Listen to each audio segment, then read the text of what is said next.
Everyone, welcome back to our YouTube channel medical and nurses सब। आज था 19 मार्च को पेपर OSSC स्टाफ नर्स की पोस्ट के लिए। तो यहाँ पर ऑफिशियल क्वेश्चन पेपर हम सॉल्व करने वाले हैं। जो भी लोग पेपर दे के आए होंगे उनके पास आपका ABCD करके जो सेट होगा, सीरीज सेट जिसको हम कहेंगे, लेकिन जिन्होंने पेपर नहीं दिया है वो लोग इस पेपर को एक बार ज़रूर देखना। यहाँ पर स्पेशली जो आपको प्रैक्टिकल बेस्ड क्वेश्चन आपके हर एक एग्ज़ाम में आते हैं, तो यहाँ पर प्रैक्टिकल बेस्ड क्वेश्चन के लिए अलग से जो क्राइटेरिया दिया गया था एज ए सिलेबस, वैसे ही क्वेश्चन यहाँ पे आए हैं कि आपने क्लिनिकल सेटिंग में किस तरीके से काम किया है। नेगेटिव मार्किंग थी, तो यहाँ पर बहुत सारे लोगों ने कुछ क्वेश्चंस भी छोड़े हुए हैं। यहाँ पर जो पेपर आता है वो OSSC का पेपर हमेशा ऑफलाइन मोड में होता है। OMR आंसर सीट बेस्ड आपको क्वेश्चन फिलअप करने होते हैं। 100 नंबर का आपका पेपर होता है। तो यहाँ पर हर एक क्वेश्चन के लिए एक नंबर दिया जाता है, 1/4 या फिर हमें कह सकते हैं 0.25 मार्क्स है जो रॉन्ग आंसर पे या फिर आपने एक क्वेश्चन के कुछ ज़्यादा आंसर दे दिए तो काटा जाता है। 3 पार्ट में टोटल पूरा पेपर होता है। पार्ट फर्स्ट में आपका अरिथमेटिक आएगा, इंग्लिश उड़िया वर्जन में जो दोनों लैंग्वेज में रहेगा। उड़ीसा की जो लैंग्वेज है उड़िया, तो वहाँ पर इंग्लिश और उड़िया दोनों लैंग्वेज में रहेगा ये सेक्शन। बाकी जो आपका नर्सिंग सेक्शन है वो ओनली इंग्लिश में रहेगा। 5 नंबर की इंग्लिश आती है, बाकी 85% क्वेश्चन आपको नर्सिंग के आएंगे। पूरा पेपर है जो हम यहाँ पे आपके साथ सॉल्व करेंगे आज। फर्स्ट थिंग कि पहले हम जो नर्सिंग सेक्शन है वो सॉल्व करेंगे, देन आफ्टर अरिथमेटिक वाला और इंग्लिश वाला। आप चाहें तो इसको एक बार देख सकते हैं।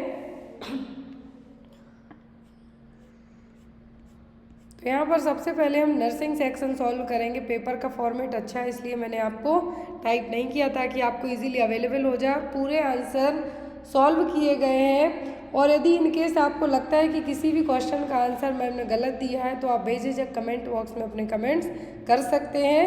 मैं कोशिश करूँगी कि आपके उन कमेंट्स के अकॉर्डिंग जो नेक्स्ट क्लास होती है, यदि मैंने कोई आंसर गलत किया होगा तो उसका आंसर आपको बता पाऊँ। क्लियर?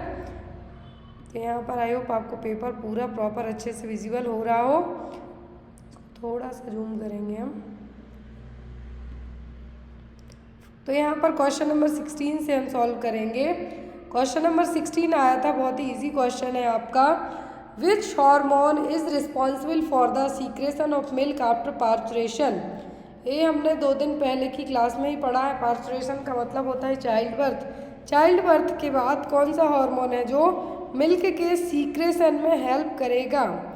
ICHS, प्रोलैक्टिन, ACTH या फिर ऑक्सीटोसिन? तो यहाँ पर आपको इन 2 हार्मोन्स फर्स्ट में है जो आपको अपना मार्क टिक करना था। आंसर वो था प्रोलैक्टिन और ऑक्सीटोसिन। मिल्क सीक्रेशन वाला हार्मोन कहा है आपको, तो यहाँ पे आपका आंसर होगा प्रोलैक्टिन। यदि मिल्क का इजेक्शन सीक्रेशन हो रहा है, लेकिन यहाँ पर क्या पूछा है कि आफ्टर पार्चुरेशन के बाद कौन सा हार्मोन रिस्पॉन्सिबल होगा मिल्क सीक्रेशन के लिए, तो वो होगा प्रोलैक्टिन हार्मोन। नेक्स्ट था आपको question, A baby is entered into the hospital with a history of projectile vomiting after each feeding. On examination, it is found that the pyloric sphincter is thickened and does not open readily because of the baby's loss of gastric juice. Blood probably indicates. तो यहाँ पर ये देखिए, मैंने आपको ये जो नीचे वाली लाइन है यहाँ पे कहा है कि प्रोजेक्टाइल वॉमिटिंग की हिस्ट्री है। तो यहाँ पर क्या होगा, बच्चे को पाइलोरिक स्टोनिस होने के चांसेस हैं। इन्होंने यहाँ पे बताया भी है कि जो पाइलोरिक स्पिंचर क्या है थिक है, जिसके कारण ओपन नहीं हो पाए प्रॉपर्ली।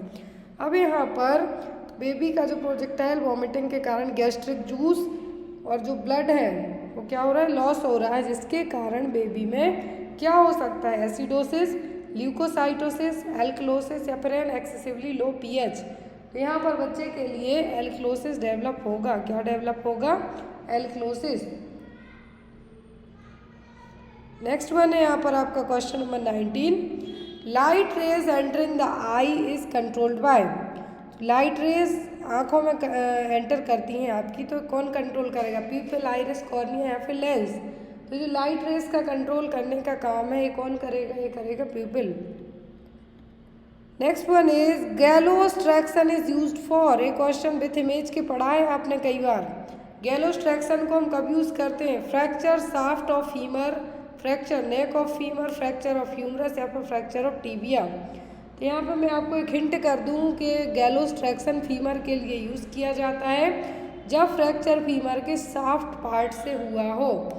कहाँ से? साफ्ट पार्ट से हुआ हो। फीमर है जो ह्यूमन बॉडी की सबसे लंबी हड्डी है, लॉन्गेस्ट बोन है। फ्रैक्चर साफ्ट ऑफ फीमर के यहाँ पर गैलोस ट्रैक्शन को यूज़ किया जाता है। Next one is in an infant to receive thyroxine sodium 0.35 mg once a day orally. The medication is available in elixir form 0.25 mg per ml. How much elixir should the nurse administer?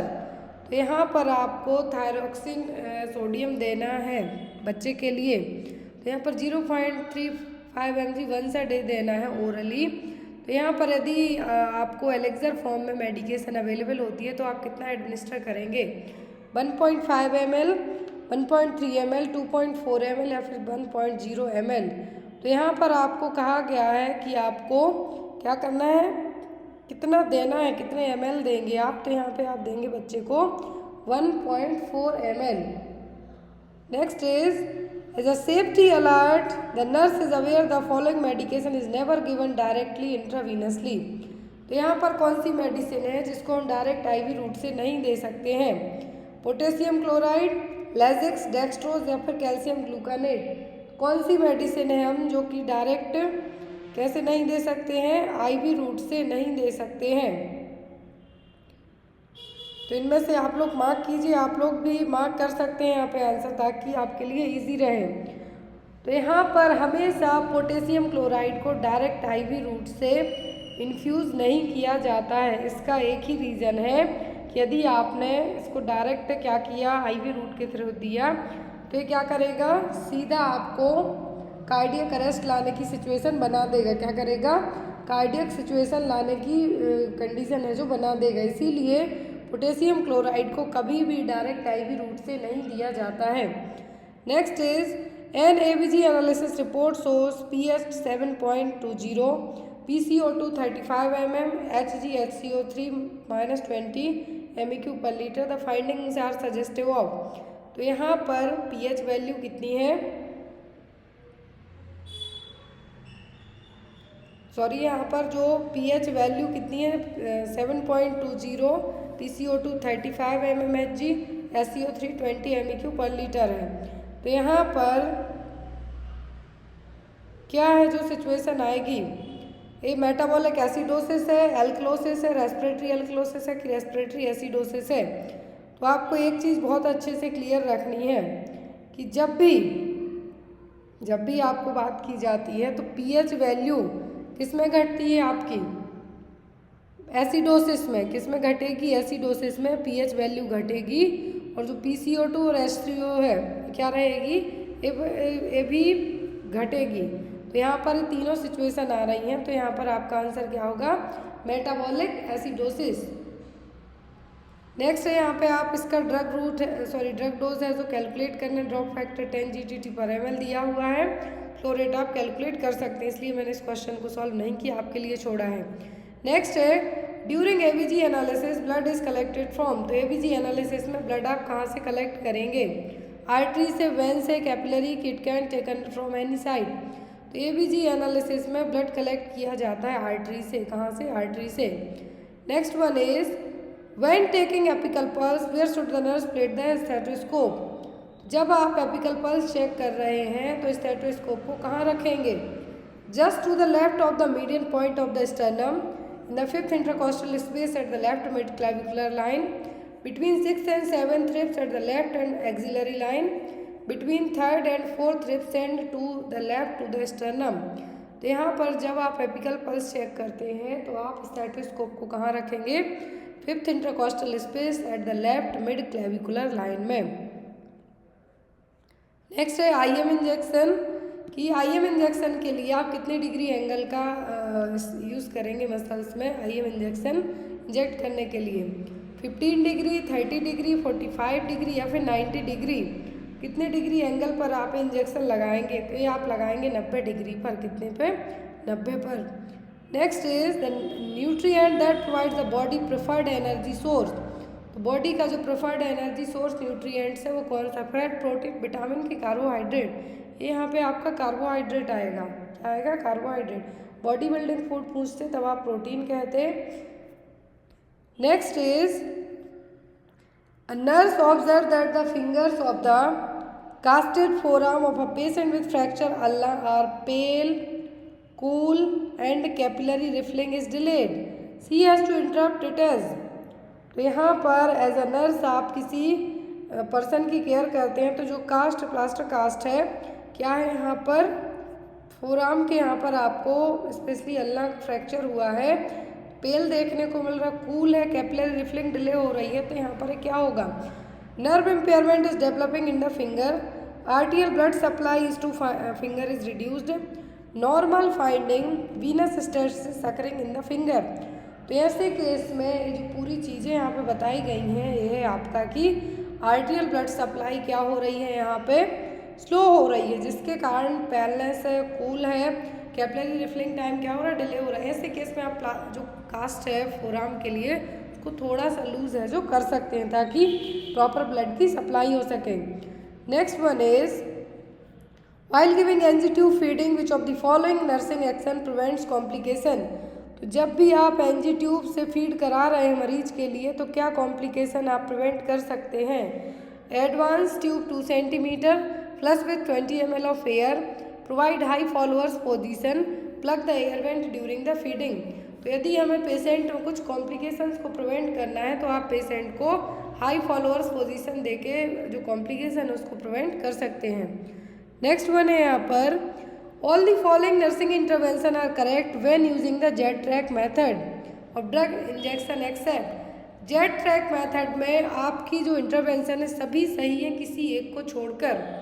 Prepare the injection site with alcohol, use a needle that's at least 1 inch long, aspirate for blood before injection, या फिर rub the site vigorously after the injection to promote the absorption. कभी भी jet track method से जब भी आप medication लगाते हैं, तो इसका एक ही एम होता है कि मेडिकेशन दूसरे टिश्यू में लीक ना हो पाए। क्लियर। अब लेकिन यहाँ पे जो मेडिकेशन आपको दूसरे टिश्यू में लीक नहीं करना है, तो ऐसे केस में कभी भी जेट ट्रैक मेथड से जो मेडिकेशन लगाई जाती है उनको विगोरसली रब नहीं किया जाता, अदरवाइज टिश्यू इरिटेशन के साथ साथ मेडिकेशन को दूसरे टिश्यू में भी पहुंचा सकती हैं। इसीलिए आपका आंसर यहाँ पे क्या होगा, D. Next one is nurse is about to catheterise bladder of a pregnant lady, she should be aware that all the following facts about female urethra are true except. Female urethra को लेके सब कुछ सही है किसी एक को छोड़कर। कुछ क्वेश्चन में इस पेपर में आपको बता दूं, मैं आगे आपको बताऊंगी कि 2 क्वेश्चन सेम आए हुए हैं, तो मे भी हो सकता है जब आपका रिजल्ट आएगा तो उसका कुछ बोनस मिलेगा या फिर कुछ ऐड कर दिया जाएगा। It is about 1.5 inch in length, it's posterior to vaginal orifice, it's pierces through urogenital diaphragm, या फिर it is straight and offers minor resistance for catheterization. तो जो फीमेल का जो यूरेथ्रा है मेल यूरेथ्रा से यदि आप कंपेयर करते हैं, तो फीमेल यूरेथ्रा शॉर्ट साइज में होता है, इसलिए यूटीआई भी सबसे ज़्यादा फीमेल्स को होता है। आपने मेल में बहुत रेयर केस में यूटीआई सुना होगा। तो यहाँ पर फीमेल यूरेथ्रा को लेके सब चीज़ें सही हैं किसी एक को छोड़कर, तो वो होगा पोस्टीरियर टू वेजाइनल ऑरिफिस। ये ऐसा नहीं है, अपर पार्ट में रहेगा, तो यहाँ पर आपका आंसर क्या होगा, option number B. Next is to do percussion and postal drainage of lungs bronchiectasis, what body position of the patient nurse should use. तो आप परकशन करते हैं मरीज के लिए, तो यहाँ पर आप कौन सी पोजीशन देंगे, सुपाइन, प्रॉन, डेक्यूबिटस या फिर सेमी फॉलोअर्स। तो यहाँ पर ड्रेनेज के लिए, पोस्टल ड्रेनेज के लिए मरीज को ब्रोंकिएक्टेसिस है, तो आपको यहाँ पे क्या करना है, कौन सी पोजीशन देना है, तो आप यहाँ पे देंगे prone position. Next is the elbow to the wrist, distal, lateral, ventral की प्रॉक्सिमल। तो ये क्या है, elbow is distal to the wrist, क्या है, elbow is distal to the wrist. Next is Gita return from post anesthesia care unit recovery room with a nasogastric tube in place following a gall bladder surgery, she continues complain of nausea, which action would the nurse take.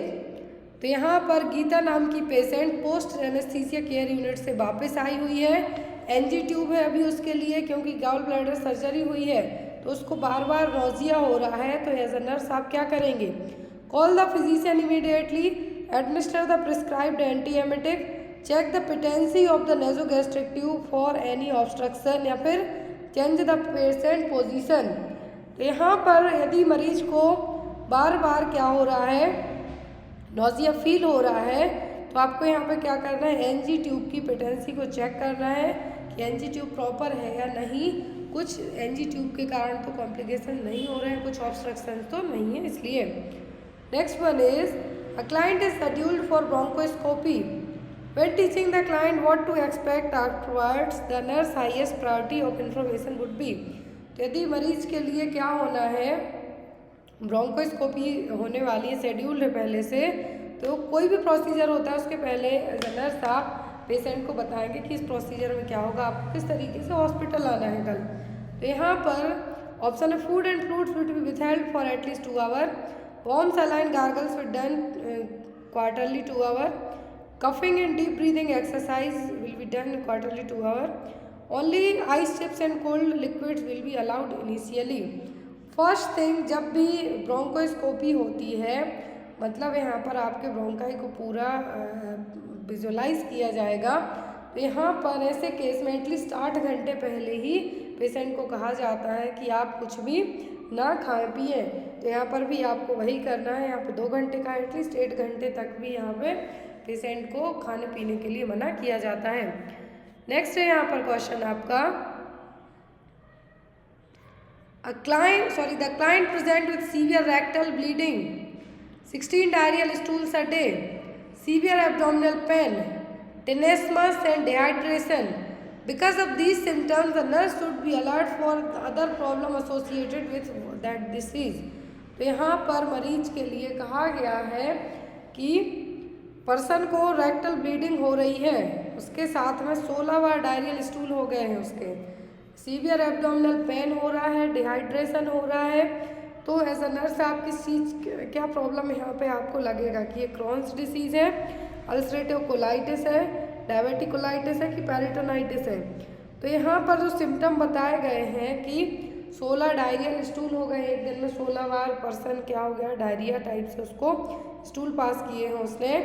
फिर यहाँ पर मरीज के लिए क्या हुआ है, pen भी हो रहा है। तो ये जो पूरे साइन है यहाँ पर, ये सभी साइन किसके हैं, अल्सरेटिव कोलाइटिस के। किसके? अल्सरेटिव कोलाइटिस के, क्योंकि क्रोनिक इन्फ्लामेटरी बाउल डिसीज़ है जिसमें आपका जो डाइजेस्टिव सिस्टम है वहाँ पे इन्फ्लामेशन होगा, इसके कारण आपको पेन भी होगा, पेन होने के साथ साथ डायरिया भी होगा, आपको क्रैम्स टाइप से भी होंगे। तो यहाँ पर ये सबके ulcerative colitis. Clear? Next is an adult had just been brought in an ambulance after a motor vehicle accident. Adult के लिए मोटर व्हीकल एक्सीडेंट के बाद हॉस्पिटल लाया गया। When assessing the client, the nurse could expect which of the following manifestation could have resulted from sympathetic nervous system stimulation.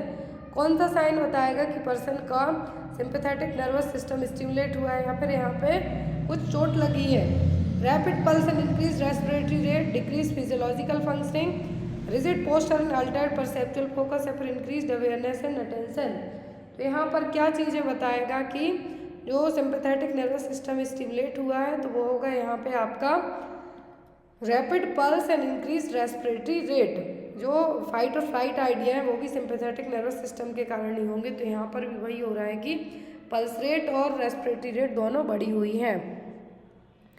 Next, nurse is performing CPR of an adult patient. When performing chest compression, the nurse understand the correct hand placement is located over. तो CPR जब आप देते हैं तो आपका सही हाथ है जो कहाँ पर होना चाहिए, upper half of the sternum, upper third of sternum, lower half of the sternum, lower third of sternum. CPR देते टाइम आपका जो हाथ है कहाँ पे होना चाहिए, lower half of the sternum में। Next is the client has clear drainage from the nose and ears after head injury. How can the nurse determine if the drainage is CSF। तो यदि कुछ चोट लगी है जिसके हेड इंजरी के कारण नाक और आपके नाक से साथ ही साथ ईयर से जो फ्लूइड बाहर आ रहा है, तो आप कैसे आइडेंटिफाई करेंगे कि जो फ्लूइड आ रहा है ड्रेनेज हो रहा है एक्चुअल में सेरिब्रोस्पाइनल फ्लूइड है या नहीं। Measure the pH of the fluid, measure the specific gravity of the fluid, test for glucose या फिर टेस्ट फॉर क्लोराइड्स। तो यहाँ पर ये जो चीज़ें बताई गई हैं कि जो ड्रेनेज हो रहा है आप कैसे आइडेंटिफाई करेंगे कि CSF है, तो आप यहाँ पे कैसे पता करेंगे, ग्लूकोज के थ्रू टेस्ट करेंगे कि यदि इसमें ग्लूकोज प्रेजेंट है या नहीं। Next is a nurse is performing CPR on off an adult, when performing chest compression the nurse understand the correct hand placement located over the. तो यहाँ पर भी वही सेम आंसर मैंने आपसे पहले कहा था, क्वेश्चन नंबर 39 और क्वेश्चन नंबर 41, ये दो सेम क्वेश्चन हैं। अब इनका जब रिजल्ट आएगा तब पता चलेगा कि आपने यदि एक जगह सही किया एक जगह गलत, क्योंकि सेम ही क्वेश्चन है, आप चाहे तो इसको मैच भी कर सकते हैं। Next is which of these disease cause predominantly sensory loss. कौन सी डिसीज में सेंसरी लॉस हो, ग्लीनवेयर सिंड्रोम में, डिप्थीरिया में, लीड पॉइजनिंग में कि डायबिटीज़ में। यहाँ पर कहा है कि प्रीडोमिनेंटरी सेंसरी लॉस, क्या है प्रीडोमिनेंटरी सेंसरी लॉस, जो कि एक न्यूरोपैथीज टाइप से है, क्या है न्यूरोपैथीज टाइप से है। तो यहाँ पर ये जो डिसीज़ है ये कब होती है, जब ग्लीनवेयर सिंड्रोम, क्या है ग्लीनवेयर सिंड्रोम की सिचुएशन डेवलप हो रही हो तब। Next is which of the action could aggravate the cause of flare ups in a patients pruritus. Option है sleeping in cool and humidified environment, daily baths with fragrant soap, using clothes made from 100% cotton, increasing fluid intake. तो सबसे पहले आपको पता होना चाहिए कि pruritus है क्या, जब तो आप मार्क कर पाएंगे आंसर को। तो प्रूराइटिस हम क्या कहेंगे, इसको ईचिंग कहेंगे, क्या कहेंगे ईचिंग, तरीके की ईचिंग है, स्क्रैच आपकी बॉडी में आ जाएगा, खूब खुजली टाइप से होगी, आप अनकंफर्टेबल रहेंगे। तो यहाँ पर एक्शन को aggravate the cause of flare ups. तो प्रूराइटिस में कौन से कॉज हैं जो और ज़्यादा इसको एग्रीवेट करेंगे, फ्लूइड इंटेक से नहीं होगा, ऐसा आप 100% कॉटन के कपड़े पहनेंगे तो भी नहीं होगा आपको, एनवायरनमेंट में एनवायरनमेंट अच्छा ठंडा है वहाँ सोते तो भी खुजली नहीं होगी, ईचिंग नहीं होगी। आपको ये तब होगी जब आप डेली बात करते हैं किससे, फ्रेगरेंट सॉप से, अलग अलग टाइप की महकती दहकती सॉप से, क्योंकि जब ईचिंग होती है तो ये डॉक्टर भी सोप लगाने से आपको मना करते हैं, तो वही सेम चीज़ें यहाँ पे आपके लिए। Next one is after receiving report which of the following patient should the nurse see first. Reports आने के बाद सबसे पहले आप कौन से पेशेंट को देखेंगे। A patient is sickle cell crisis with an infiltrate IV, patient with leukemia who has received 1/2 unit of packed cell, patient schedule for bronchoscopy, patient complaining of leak colostomy bag. तो यहाँ पर आपकी first priority कौन से patient के लिए रहेगी, तो यहाँ पर आपकी ल्यूकेमिया वाला एटलीस्ट उसने 1/2 यूनिट पैक ब्लड रिसीव कर लिया है, ब्रोंकोस्कोपी वाले को आप बाद में देख सकते हैं, लीकी कोलोस्टोमी बैग वाले को बाद में देख सकते हैं, लेकिन जो सिकल सेल क्राइसिस वाला मरीज है इसके साथ आर या पार जाने वाली सिचुएशन डेवलप हो सकती है, तो इसको आप सबसे पहले देखेंगे। Next one is nurse must know that the most accurate oxygen delivery system, सबसे ज़्यादा ऑक्सीजन किससे सप्लाई हो, वेंचुरा मास्क से, नेजल कैन्युला से, पार्शियल नॉन ब्रीदर मास्क से या फिर सिंपल फेस मास्क से। सबको पता है वेंचुरी मास्क से सबसे ज़्यादा अच्छे से ऑक्सीजन डिलीवरी होती है। Next is which of the following condition is manifested by increased intraocular pressure, कौन सी कंडीशन में इंट्राओक्युलर प्रेशर बढ़ता है, कैटरैक्ट में, कंजक्टिवाइटिस, डेक्रोसाइटिस में कि ग्लूकोमा में। ग्लूकोमा में, किसमें, ग्लूकोमा में इंट्राओक्युलर प्रेशर बढ़ता है, जिसके कारण ऑप्टिक नर्व भी डैमेज हो जाती है, कैटरैक्ट में तो ओपेसिटी होगी लेंस पर। Next one which of the following is a specific investigation to detect the seizures, seizures को डिटेक्ट करने के लिए आप क्या करेंगे, CT स्कैन करेंगे, MRI करेंगे, इलेक्ट्रोएन्सेफेलोग्राम करेंगे या फिर एक्सरे करेंगे। सीजर्स का पता करने के लिए आप क्या करेंगे, EEG electroencephalography. Next one is a major goal for the client during the first 48 hours after severe burn is to prevent hypovolemic shock.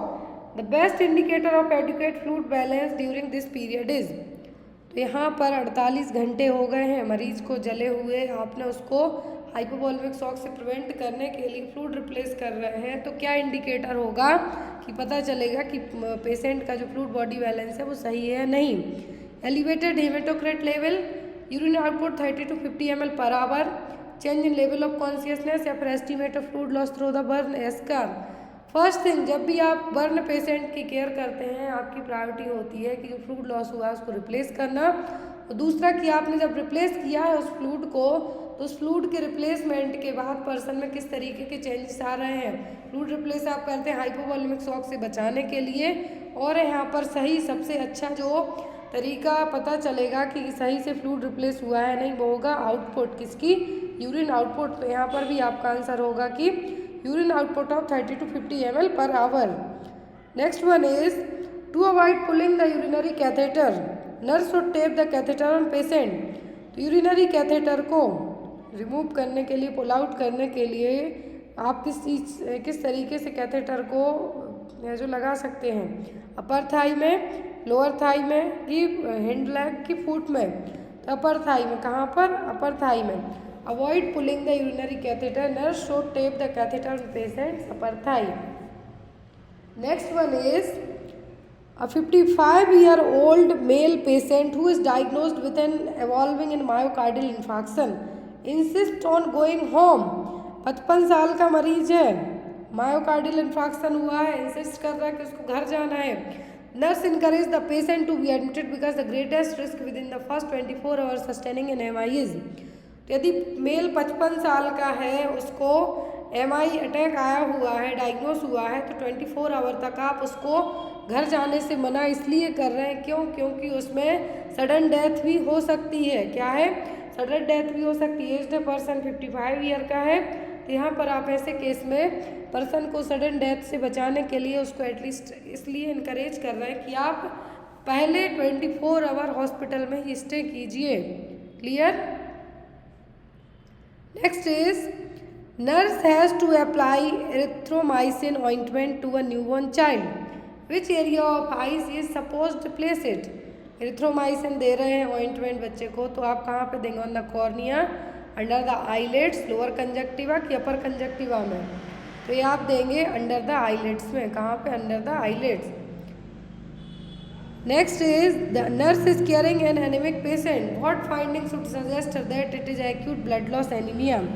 ये क्वेश्चन आपने यदि JIPMER का पेपर देखा होगा, आई थिंक 2013 का, तो उसमें से इस पेपर में 10 से 12 क्वेश्चन आए हुए हैं। प्लीज़ आप लोग एक बार चेक करना, JIPMER का 2013 का पेपर स्टाफ नर्स के लिए हुआ था 2013 में। उस पेपर को यदि जिन्होंने सॉल्व किया होगा 1 या 2 बार भी, तो उसमें से इस पेपर में आज के 10 से 12 क्वेश्चन आए हुए हैं। इवन ये चीज़ मैंने खुद चेक की हुई है। तो आप लोग प्लीज़ जब भी कोई सा भी एग्ज़ाम देते हैं, मैं ये चीज़ आपको इसलिए रिपीट कर रही हूँ कि आपके मन में डाउट होता है कि आपको OSSC का पेपर ही देखना है जब आपका पेपर होता है, आप किसी दूसरे जगह के नर्सिंग ऑफिसर के पेपर देखना ही नहीं चाहते हैं, इवन सॉल्व भी नहीं करना चाहते हैं, तो आपकी सबसे बड़ी मिस्टेक होती है। जैसा मैंने आपको कल एक पेपर सॉल्व करवाया था रात में ANM का, फिर आपको मैंने CHO का पेपर उसके 2 दिन पहले सॉल्व करवाया था, तो उनमें भी क्वेश्चन मैच करते हैं, इवन 10-10, 15-15 क्वेश्चन आपको मैच कर जाते हैं। ऐसे ही जो आज का पेपर हुआ है, इसमें एम्स के और जो JIPMER का पेपर हुआ है, इन दोनों के पेपर्स के कम से कम JIPMER के तो 12-13 क्वेश्चन तक आए हुए हैं, और एम्स में जो पहले प्रीवियस पेपर हुए हैं बिना नॉर्सेट के पहले, उनमें से भी यहाँ पे 10 से 12 क्वेश्चन आए हुए हैं। तो यहाँ पर मैं आपको यही चीज़ इसलिए रिपीट करती हूँ बार बार, ताकि आप जब भी कोई भी अपकमिंग एग्ज़ाम देते हैं तो आपके पास जो भी पेपर्स हैं आप उनको एक बार रीचेक ज़रूर कर लिया कीजिए। तो यहाँ पर है कि आपको पता कैसे चलेगा कि एक्यूट ब्लड लॉस एनीमिया हुआ है। Exertion dyspnea, easy fatigue on exertion, bradycardia at rest या फिर पोस्टरल हाइपोटेंशन। तो ये यहाँ पर आपको पता चलेगा कि पेशेंट बहुत ही फास्ट तरीके से थकेगा, easy fatigue on exertion. Next one is 30-year-old patient has an ulcer over lateral malleus.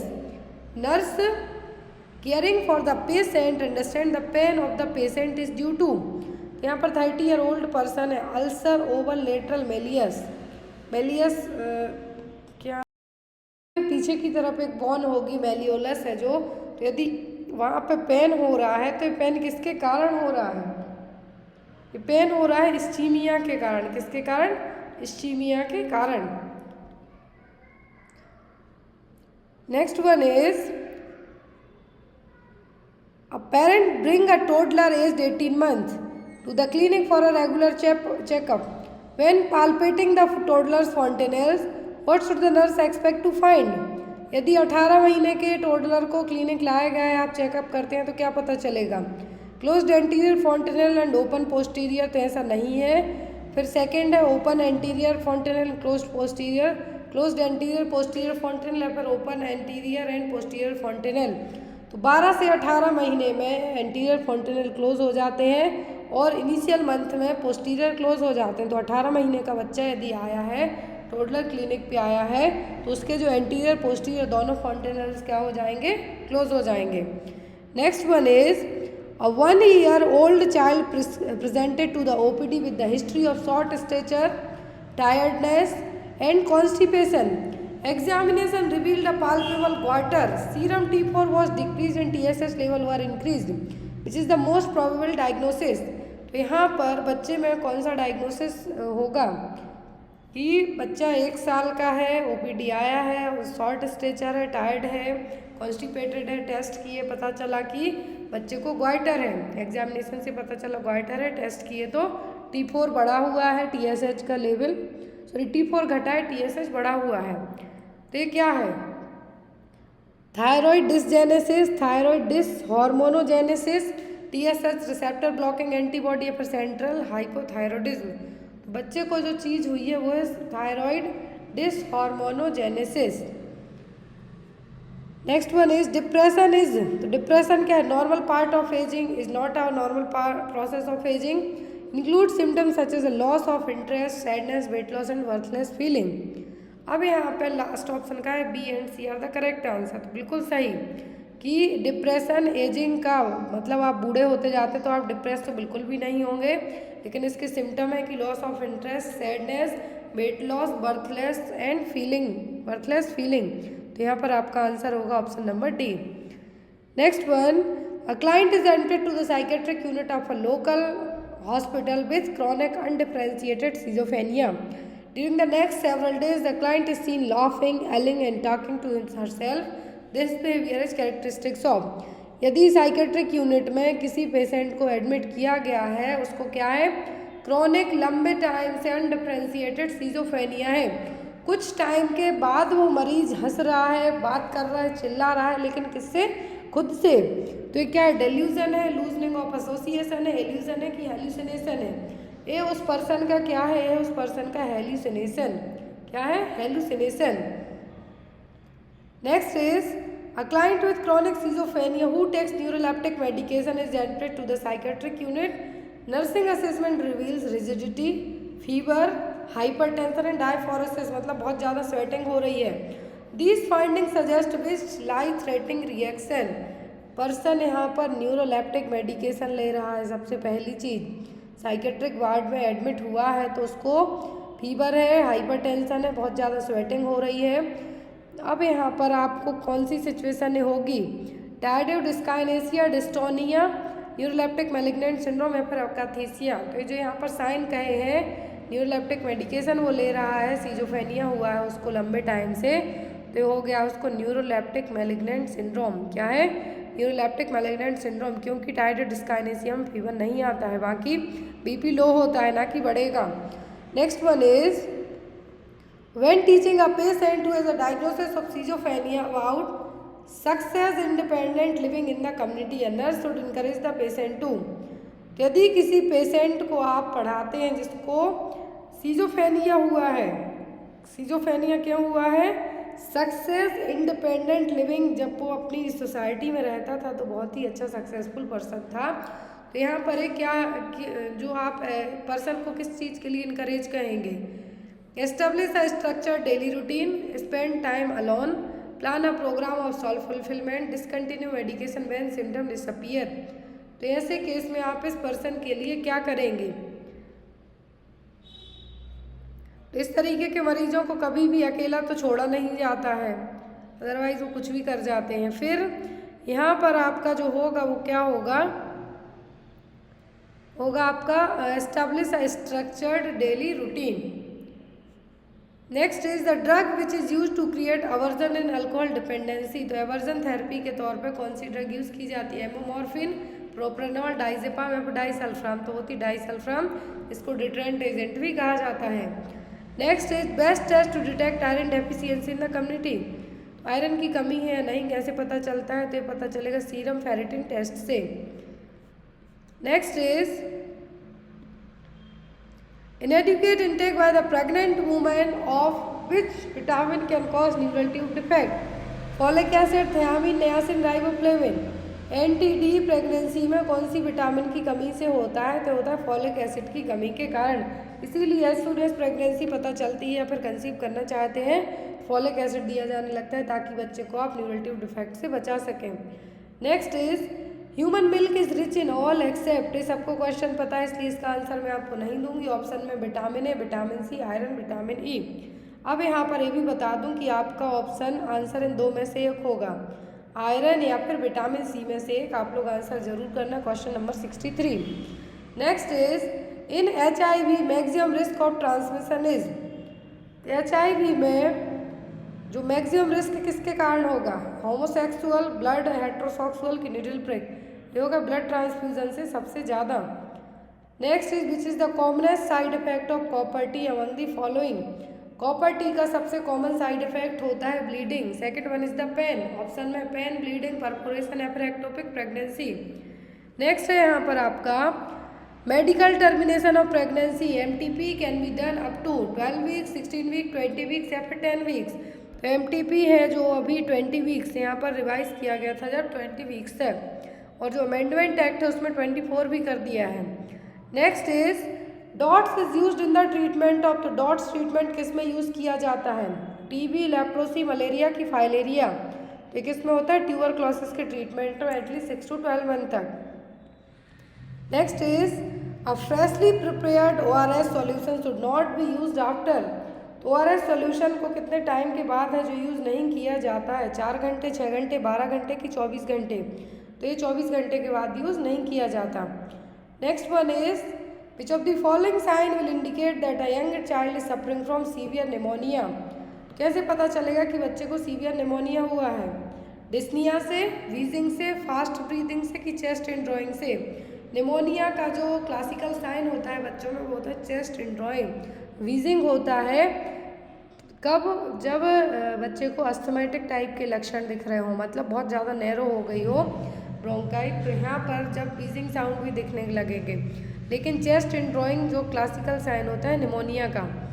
Next is a patient gives a history that she has missed a single dose of her combined oral contraceptive pills. Which of the following will you advise her. यदि किसी person ने अपनी OCP pills की एक पिल miss कर दी तो आप क्या कहेंगे?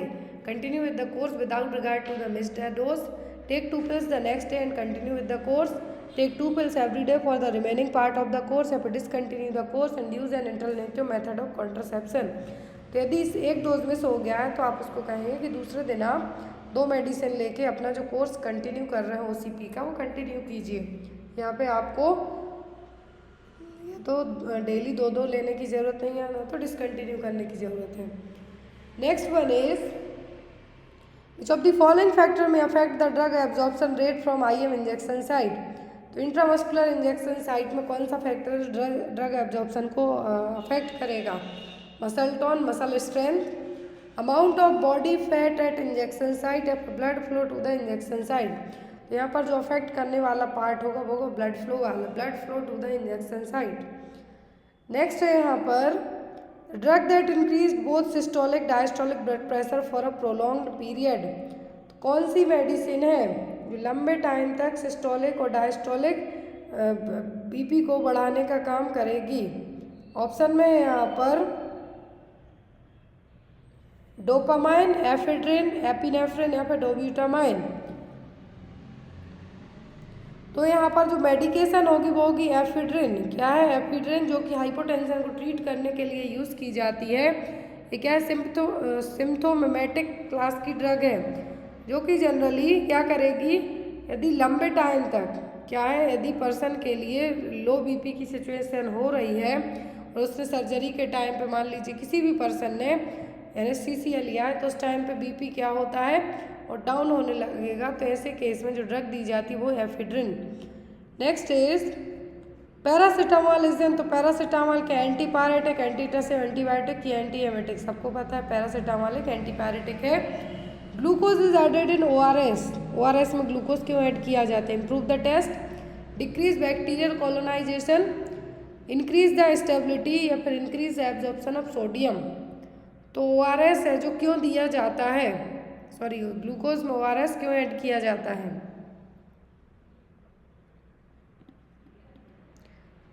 Next is side effect of OCP are all except, oral contraceptive pills के सभी साइड इफेक्ट हैं किसी एक को छोड़कर।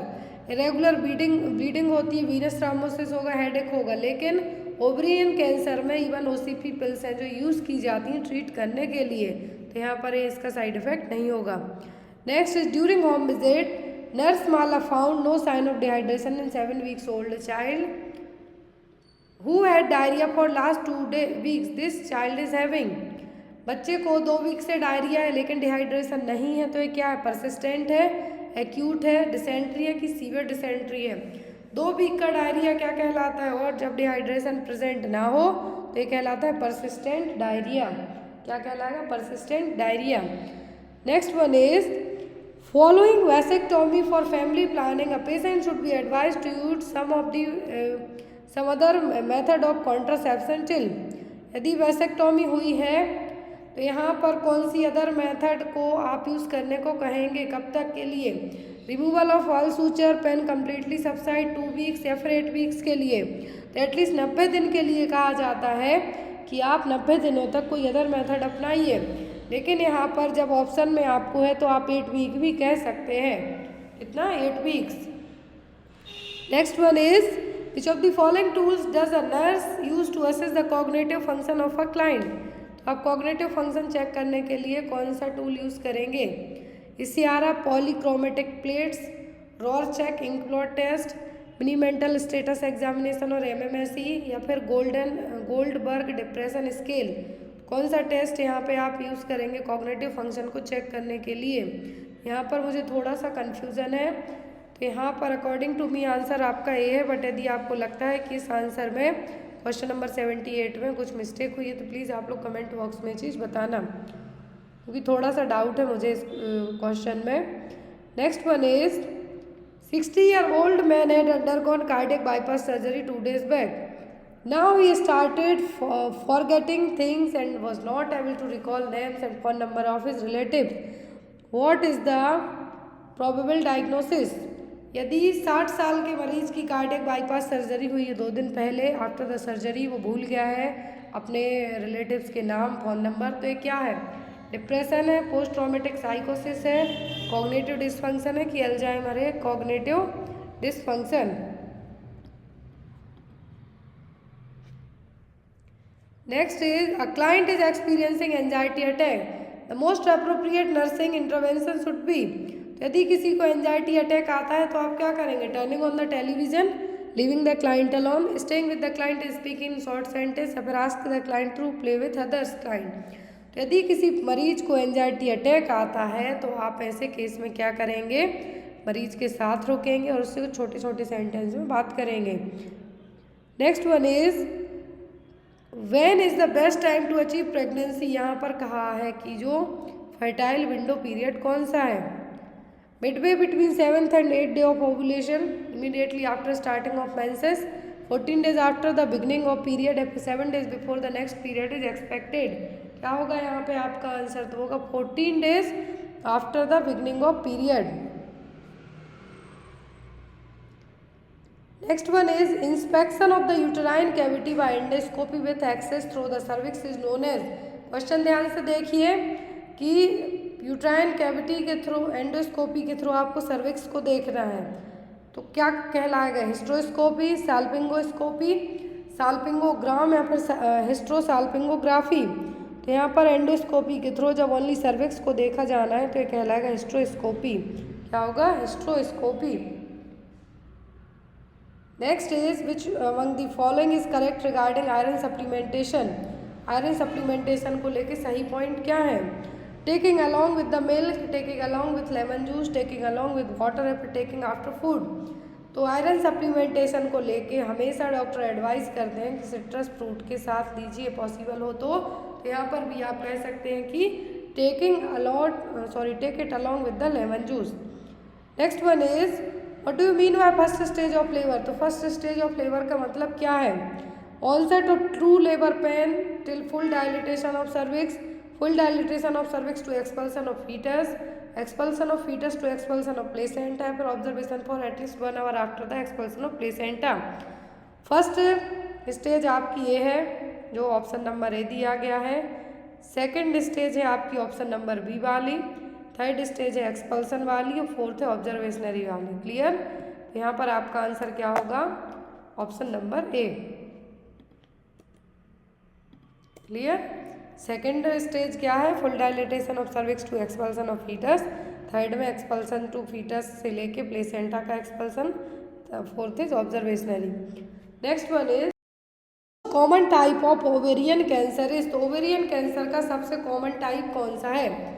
एडिनोकार्सिनोमास, endometrial tumours, epithelial ovarian cancer, mucinous and adenocarcinomas. तो 80% तक जो ओवेरियन कैंसर होते हैं वो होते हैं एपिथेलियल ओवेरियन कैंसर। कितने?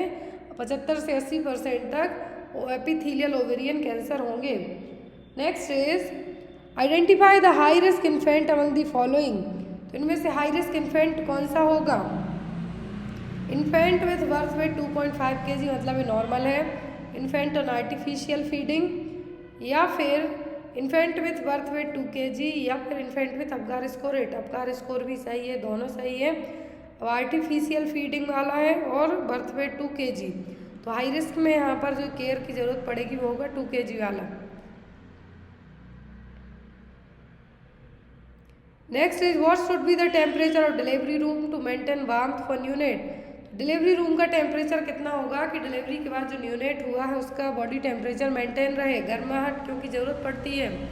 21 से 24 degree Celsius, 25 to 28 degree Celsius, 28 to 30 degree Celsius, या फिर अबव 30 डिग्री सेल्सियस। तो डिलीवरी रूम का और लेबर रूम का यदि आपको टेम्परेचर पूछा जाता है तो होता है 25 से 28 डिग्री सेल्सियस तक। Next is which among the following condition required repeated blood transfusion.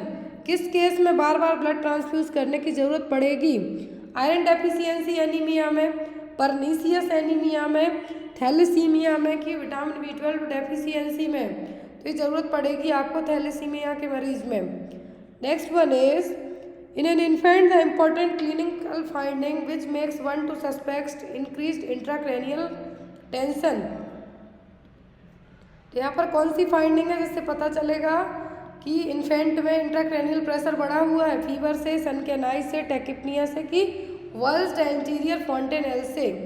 तो इन्फेंसी पीरियड में बात की जा रही है तो एंटीरियर फॉन्टेनेल क्या रहेगा? वल्स रहेगा, क्योंकि ये 3 महीने में तो क्लोज ही हो पाएगा, इसीलिए यहाँ पर एंटीरियर फॉन्टेनेल कैसा रहेगा? वल्स रहेगा। Next is which is the most common nutritional problem associated with down syndrome. Down syndrome वाले मरीज में कौन सी प्रॉब्लम हो सकती है? ओबेसिटी, क्वाशियोरकर, मरासमस की विटामिन ए डेफिशिएंसी। तो जो डाउन सिंड्रोम वाले पेशेंट होते हैं उनमें जो डेफिशिएंसी होगी वो किसकी होगी? क्वाशियोरकर। किसकी? प्रोटीन की। कौन सी होगी? प्रोटीन की डेफिशिएंसी होती है जनरली किसमें? डाउन सिंड्रोम वाले मरीज में। तो यहाँ पर जो प्रॉब्लम आएगी वो क्या होगी? Kwashiorkor. Next is drug of choice to treat leprosy. तो लेप्रोसी के लिए ड्रग ऑफ चॉइस क्या? रिफाम्सिन, एसाइक्लोविर, जिडोविडिन की डेप्सोन। रिफाम्सिन टीबी की है, एसाइक्लोविर एक एंटीवायरल ड्रग है, जिडोविडिन एड्स के लिए है। जो ड्रग ऑफ चॉइस है वो क्या है? डेप्सोन।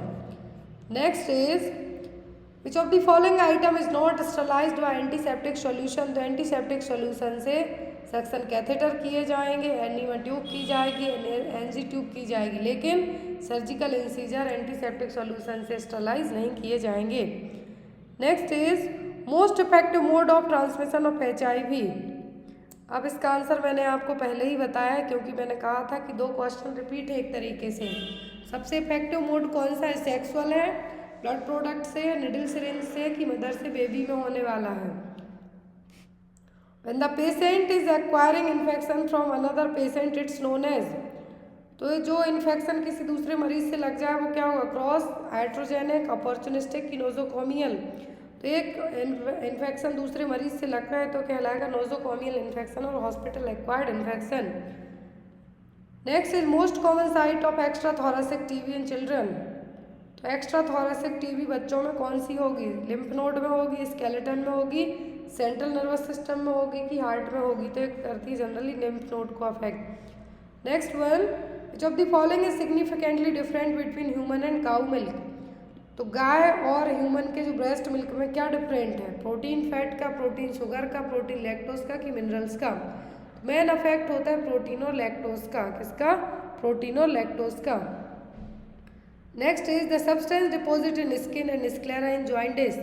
जो सब्सटेंस स्किन और स्क्लेरा में डिपॉजिट होते हैं, इकट्ठे होते हैं, वो क्या है, बिलिरुबिन सबको पता है कौन सा, डायरेक्ट और अनकॉन्जुगेटेड, डायरेक्ट और कॉन्जुगेटेड, ब्लीबर्डिन या फिर स्टेरोकोवलिन। कौन सा यहाँ पर आपका आंसर होगा, वो इनडायरेक्ट और unconjugated bilirubin.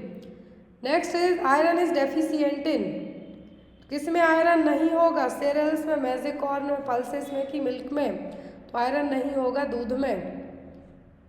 Next is main function of vitamin C in the body. तो विटामिन सी का क्या काम है हमारे शरीर में mainly, coenzyme for energy metabolism, regulation of lipid synthesis, involvement as antioxidant या inhibition of cell growth. Main function होता है विटामिन सी का ह्यूमन बॉडी में एंटीऑक्सीडेंट के तौर पर। लास्ट है question, phenylketonuria is detected in which urine test, Guthrie test, sodium nitrochloride test, blood test की फेरिक क्लोराइड, ग्यूथ्रा टेस्ट। तो ये था आपका OSSC का आज का पेपर। मैं आपसे फिर से रिक्वेस्ट करती हूँ कि आप जब भी कहीं का भी पेपर दिया करें, प्लीज़ अलग अलग जगह के पेपर एक बार जरूर चेक कर लिया करें, क्योंकि आपको बहुत सारे क्वेश्चन मैच करते हुए आते हैं। Thank you for watching us, bye bye.